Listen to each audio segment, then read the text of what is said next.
నాయన శ్రీ శ్రీ విరాట్ పోతులూరి వీర బ్రహ్మేంద్ర స్వాముల వారి కుమారుడు గోవిందయ్య గారి కుమార్తెని నా పేరు జగదీశ్వరమ్మందరు ఆయన. అయితే సభకు ఎందుకు వచ్చున్నావు తల్లి? నాయన మా జైలు ఆయన ఎందుకు నడుపుతుంది? మీ జైనా ఎట్లుడే నేను చూడదు తల్లి. 10,000 మంది జైలు అయినా 10,000 మంది.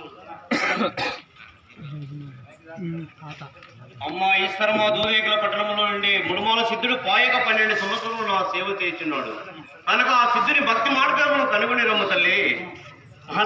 జైలు ఆయన నీ ఆత్మ పూజ చేసినంత వరకు నేను ఏ కార్యం చేయను.